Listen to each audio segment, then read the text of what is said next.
Hi guys, my name is Christine and I'm a dating, relationship and personal development coach. And today I'm talking about when you miss your ex and they're on your mind.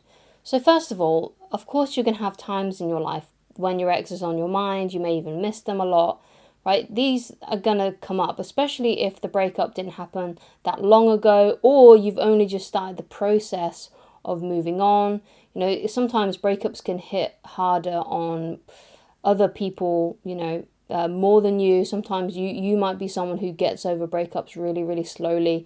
So if you've, had your heart raked across the coals, basically, yeah, it's going to take you some time to get over it. So don't feel bad if you feel bad because you've had a breakup. And especially if you didn't want the breakup to happen. If you didn't want the breakup to happen, then of course you're going to feel sad about it. Of course it's going to give you, you're going to take some time to get over it, right? So just give yourself a bit of grace, right, and allow yourself to be human because we're not robots, right? It may seem like on social media and things that people can get over breakups really fast. You may even feel like your ex has moved on really fast. But trust me, right, it takes time to get over someone properly, right? So even if it looks like your ex has moved on, I can guarantee it that they're still thinking about you a lot, especially if not much time has passed, right?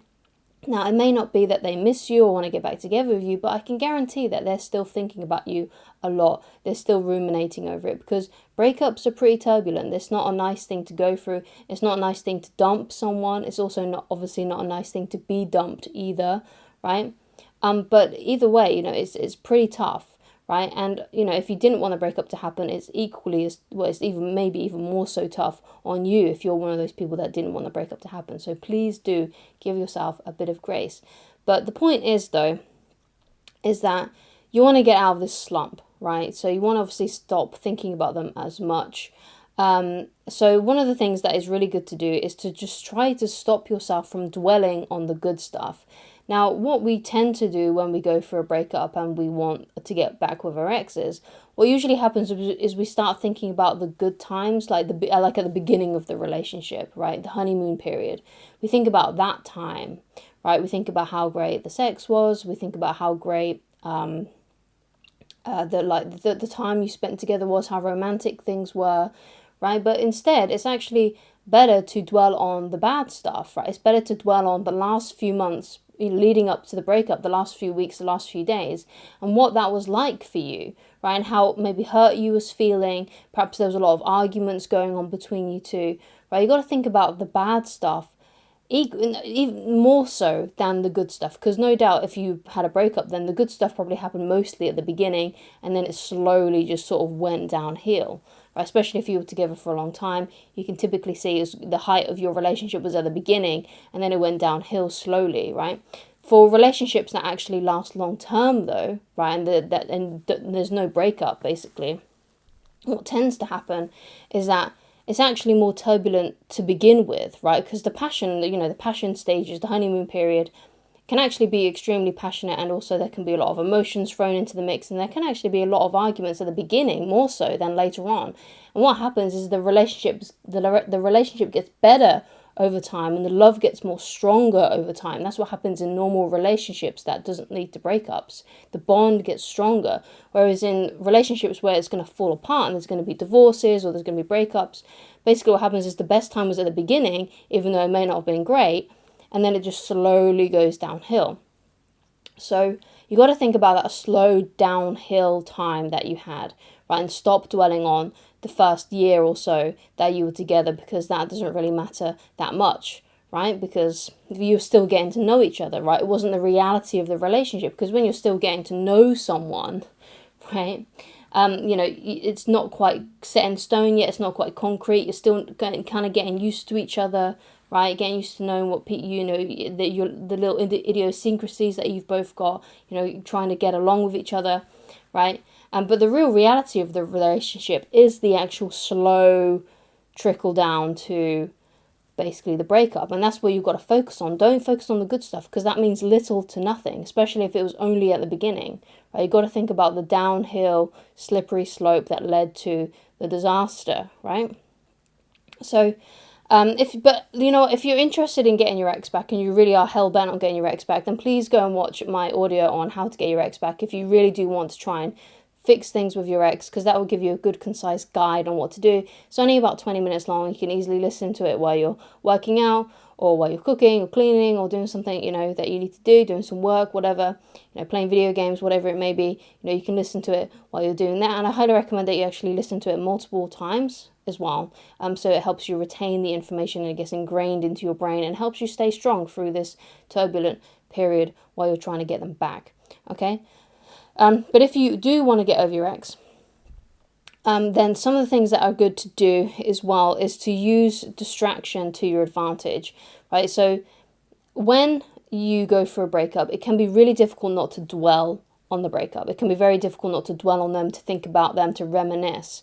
So you got to use distractions to your advantage, like going to work, having projects that you can do when you get home, right? So you don't really have that much time to think. You're hanging out with your friends, as long as your friends are positive influences and then they're not trying to drag you down, right? Spending time with family, people who care about you, spending time exercising and working out, because that'll make you feel really good about yourself. That'll give you a confidence boost, right? Because there's nothing quite like having a workout and feeling great after that, especially if you need to lose a bit of weight or you're trying to gain some muscle, and you can start to see the difference in the mirror, and you can see that you're getting better looking, and you feel like you have more vitality and stuff, right? These things are really going to help. So focus on those things for a while, right? Focus on those distractions, right? To help you with that, okay? Now, obviously, you can't just keep on distracting yourself. If you need help with those sort of things, if you need help to get over someone, then it's a good idea as well to get counseling if you can, or some kind of therapy, so they can help you talk about it and digest what happened.